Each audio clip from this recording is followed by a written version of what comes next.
This morning, President Trump accused 6 Democratic lawmakers of seditious behavior punishable by death.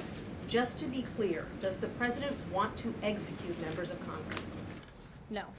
Let's be clear about what the president is responding to, because many in this room want to talk about the president's response, but not what brought the president to responding in this way. You have sitting members of the United States Congress who conspired together to orchestrate a video message to members of the United States military, to active duty service members, to members of the national security apparatus, encouraging them to defy the president's lawful orders. The sanctity of our military rests on the chain of command. And if that chain of command is broken, it can lead to people getting killed. It can lead to chaos. And that's what these members of Congress who swore an oath to abide by the Constitution are essentially encouraging. We have 1.3 active duty service members in this country. And if they hear this radical message from sitting members of Congress, that could inspire chaos, and it could incite violence, and it certainly could disrupt the chain of command.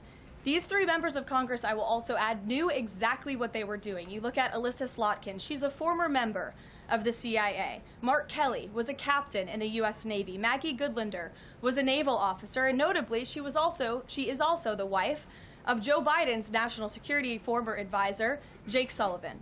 And so these members knew what they were doing. They were leading into their credentials as former members of our military, as veterans, as former members of the national security apparatus to signal to people serving under this commander-in-chief, Donald Trump, that you can defy him and you can betray your oath of office. That is a very, very dangerous message, and it perhaps is punishable by law. I'm not a lawyer. I'll leave that to the Department of Justice and the Department of War to decide. But the president has Chris, frequently, but Caroline, can I just follow up? The president and the vice president, for that matter, have accused the other side of encouraging political violence. Isn't that exactly what the president is doing when he says that members of Congress should be killed? Why aren't you talking about what these members of Congress are doing to encourage and incite violence? They are literally saying to 1.3 million active duty service members not to defy the chain of command, not to follow lawful orders. Actually, every single you can refuse an illegal order, which but is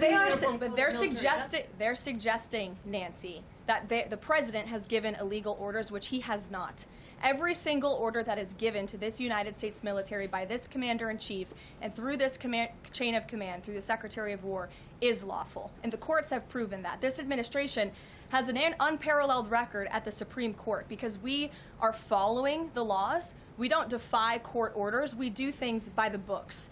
And to suggest and encourage that active duty service members defy the chain of command is a very dangerous thing for sitting members of Congress to do. And they should be held accountable, and that's what the president wants to see.